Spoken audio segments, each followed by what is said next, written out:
Richard asked the question at our Bible study last night, which I was able to answer after careful thought. He asked, how would one be able to tell if a minister of religion or preacher were a Christian if they were silenced and not allowed to speak but remained silent? My answer was, by their fruits you shall know them. To which I now add, in just the same way as a Christian woman behaves in church, and a man's wife can demonstrate her virtue as a Christian by her conduct to her unbelieving husband.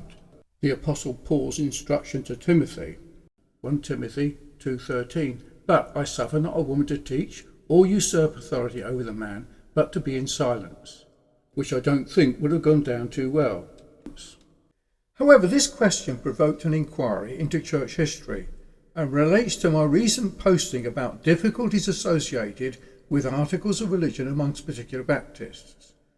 My inquiry relates to the Great Ejection of gospel ministers in England in 1662, where over 2,000 ministers were silenced by an Act of Parliament when it was passed. The response of these ministers to this Act of Parliament serves to demonstrate that the established Church of England, so-called, is not the Church of the Lord Jesus Christ, of which Jesus said, I will build my church, but rather its enemy. On the 24th of August, the Act of Parliament, requiring a perfect conformity to the Book of Common Prayer and to the rites and ceremonies of the Church, took place, the effect of which enactment was the silencing of nearly 2,500 ministers, the death of 3,000 nonconformists, and the ruin of 60,000 families. Such was the result of the restoration of Charles II of infamous memory. To ascertain the spirit which actuated these ejected ministers, it is sufficient to refer to the following selection of their farewell sermons, which were delivered at the very moment they were agonizing under the fangs of persecution, but which discover nothing but a combination of Christian graces.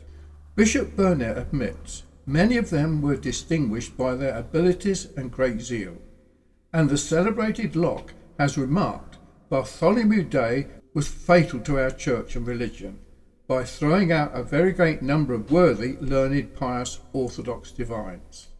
H.C. Spurgeon said, these great preachers, whose names we remember, were men who counted nothing their own. They were driven out of their beneficiaries because they could not conform to the established church, and they gave up all they had willingly to the Lord. They were hunted from place to place. They wandered here and there to preach the gospel to a few. Those were foul times, but they promised they would walk the road fair and foul, and they did walk it in knee-deep in mud, and they would have walked it if they had been knee-deep in blood too. But now we're all little men. There is scarce a man alive now upon this earth. John Bunyan spent 12 years in Bedford jail for his nonconformity. I fought while my sword did clave to my right hand, and then they were joined together, as if the sword grew out of my arm, and when the blood ran through my fingers, then I fought with more courage.